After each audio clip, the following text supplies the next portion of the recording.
How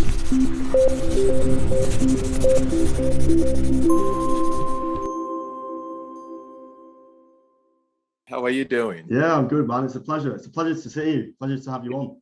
Yeah, is it do I look good? Yeah, you look great, man. You look great, as always. Okay. I love these Zoom, because you're always also trying to be really artful as to like the Yeah. background and all of that, you know. Yeah, well, So I'm stuck in an office in the UK, so it's not quite as glamorous here. it's all good. It's all good. It's all good. Okay, well, we'll jump straight in. I mean, I'll go straight in. You're currently in LA at the minute. You're playing a couple of shows. How is it? What's it like over there at the minute? Oh, 1 minute again. Your question. Reframe your question again. Yes. Just so you're in LA at the minute. You've played a couple of shows. What's it like over there at the minute? What's the vibe like?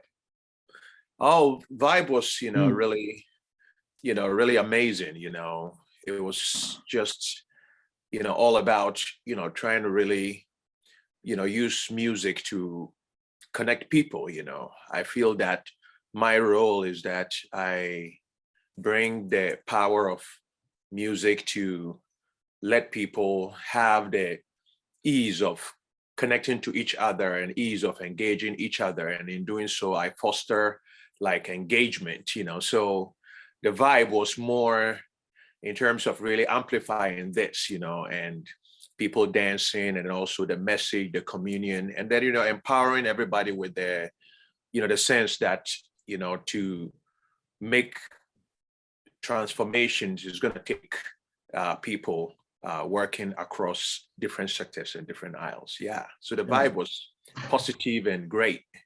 Well, that's the same thing. Your new single that's just come out recently, "Never Bow Down," featuring yourself and Black Hero. It's a question I've always wanted to ask you. Especially in your music, even going back to the days of "Hymns to the Rebel Soul" and "Branches to the Same Tree" on your music.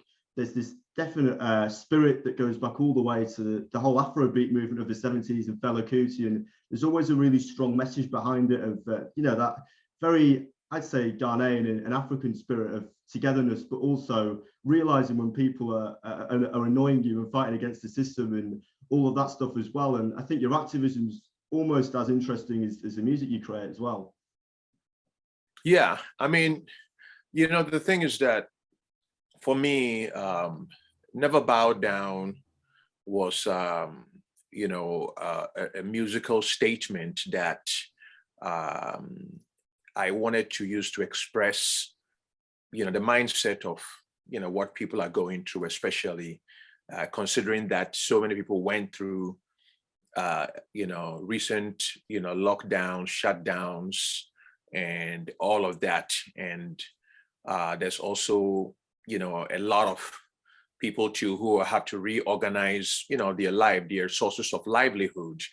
And then we're dealing with also, big issues of politics and geopolitics and all these things. And I feel that the individual can get, very lost in, when you have really competing things in your emotional headlines, everything is like, you got to pay attention to, you got to be, just because everything is imminent and important. But the most important thing is how people react to it, And for me, Never Bow Down is finding that, innermost power to reject and also speak truth to power, and also question anything that is put in front of you, exercising your ability for critical thinking, and also making decisions for yourself. So I felt that, around the globe, to everybody, and what everybody was in so many different ways, people were feeling kind of like that, like, how do we reclaim, a sense of stability in the midst of all of these things that are coming. So it's also going back, as you said, to in terms of Hymns for the Rebel Soul, albums like, Hymns for the Rebel Soul for me was, an album that was introspective, yet retrospective, but yet with a very sharp focus towards, it was about, inspiring people, but at the same time, them, people being philosophical about who they are, and at the same time to us, proactively trying to play a role in what's going on around the world. And I feel that kind of this new track really likens to it. But this track is also, it's really a powerful combination too of like elements of dub and heavy bass, reggae, and also using spaces and soundscapes and mixing technology to create like an environment of being immersed in the action of what the song is about. So yes, it's about the music being purposeful, and I feel that Never Bow Down is one of those songs that I feel is relevant for the times in which we are in right now. I mean, there's so many influences as well in your music. I mean, there's obviously the reggae side of things, and you've almost created this whole genre that you almost call Afro roots, because you've got reggae, you've got dub, you've got Afro beats, you've got Afro beats as well mixed in there as well. There's about 4 or 5 different genres blended into this great sound, and it's just really great to hear, because there's so much going on there. Yes, but you see, the thing is that my whole philosophy is that Afro roots comes from my experience, because when your music and what you create is based upon your personal truths, what then there's a level of authenticity to what you do, and you can really be able to connect with people in a much deeper way. And I feel that growing up, all these sounds are part of molding me as a musician, growing up with the high life bass of Ghana, and then also Afro beats and, sukus, all of these styles, and then reggae from Jamaica, and then calypso, and all of, they're all elements that have been ingrained in me. And I feel that Afro roots is,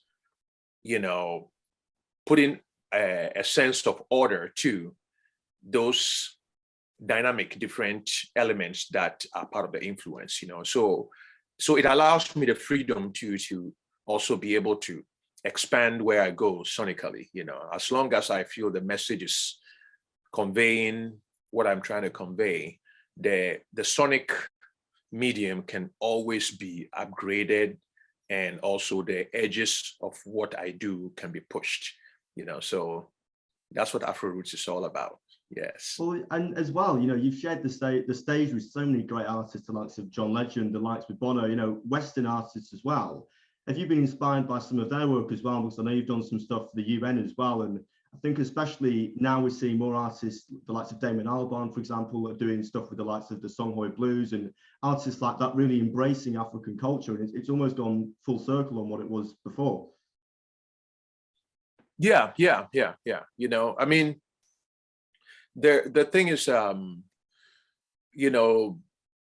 music is it's like a conversation, so cultural conversations, and I feel that when you start from one place and you create a certain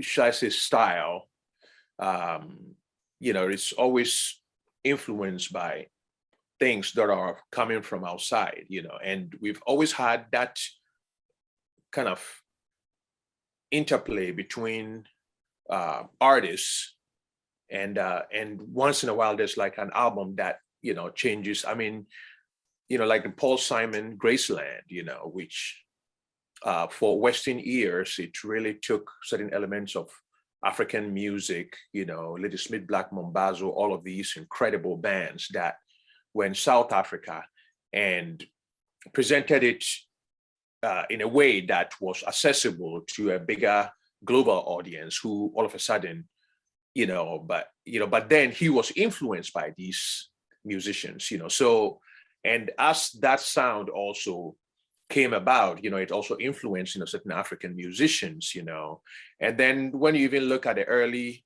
times, even when it comes to Afrobeat, Afrobeat was high life, jazz, funk, and then traditional African music, and it's, so when it comes to African musicians and it's always been dynamic, taking things that we hear from the West or from different parts of the world, and then artists there too.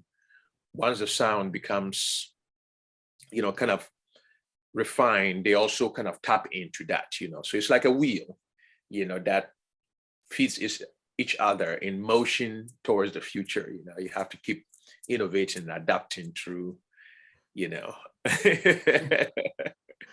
Well, you touched on the spirit of that, especially, that there's a lot going on in the UK at the minute with certain political turmoil with various different prime ministers. What would you say to young people, especially at the minute, that want to stand up to the government and are just frustrated with the way things are?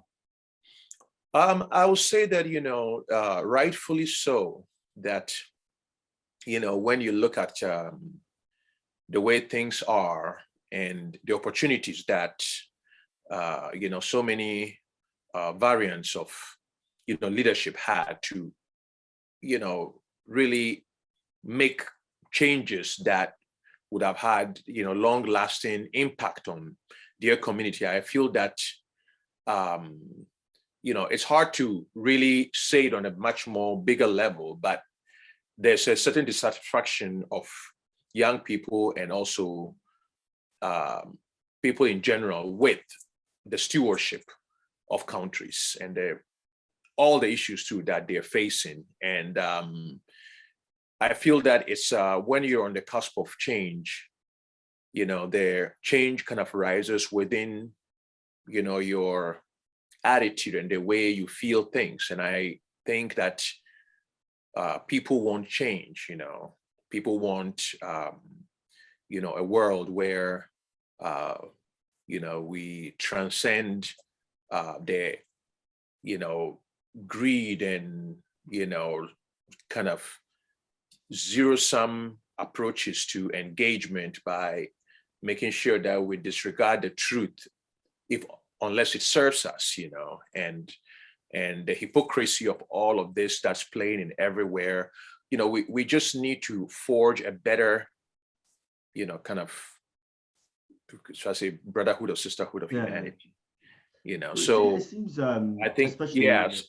In Ghana anyway, obviously, the no country is perfect, but the spirit of the Ghanaian people and the spirit of Afrobeat and the way that the music industry and sort of works there, it seems to be very positive and upbeat whilst also focusing on a lot of big issues. And I think that's what a lot of people can learn from, because artists such as yourself, and even going back to the likes of Ebo Taylor and the whole scene there at the minute, definitely seems to be about obviously celebrating being happy and enjoying life, but also focusing on the things that aren't okay as well. Yeah. I mean, the thing is that there's also it depends on, how the energy around, is during the time of the creativity. There are certain artists that it doesn't matter. I mean, Ebutela and Fela were from the same, I'll say probably the same generation, and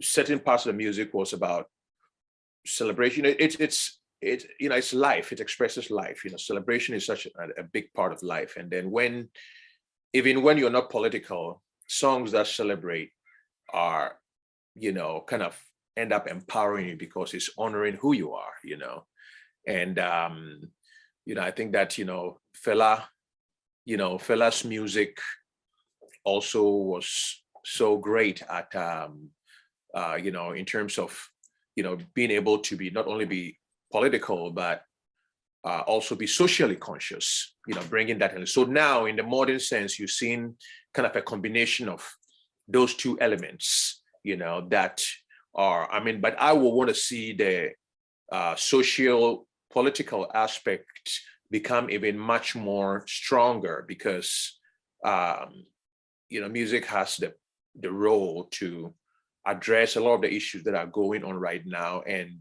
it is a faster and much more quicker means of bringing people to focus on solutions and action.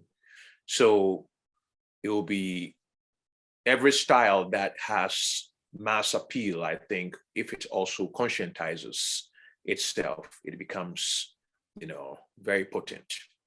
Yeah, and obviously you mentioned that a lot on your new single that's out now at the minute. Is there a plan for a new album? I know you released one a couple of years back. Is this the sort of start of a new project? Yeah, once again, yeah, repeat the question. Yeah. Yeah, so this new single you've got out now, I was just wondering, is there a new album on the way as well? Is this the start of a new project as well that you're doing? Yes, Never Bow Down is the first single of a new album that's going to come out next year. So, going to release a few singles as lead up, So it's also very sonically kind of diverse sounds, like Never Bow Down shows, it's a very, you mix dub elements and also very hard hitting hip hop approaches, and then, and then collaborative kind of, and then harmonies and all of that stuff, So the album that will come out too will be, expansion of, various styles that have been essential and at the core of Afro roots, but, using different interpretations and working with much more diverse team of collaborators. Yeah. Rocky Dawuni, it's been a pleasure speaking to you. Thanks so much for coming on. Really appreciate it. Thanks. Thank you so much for having me.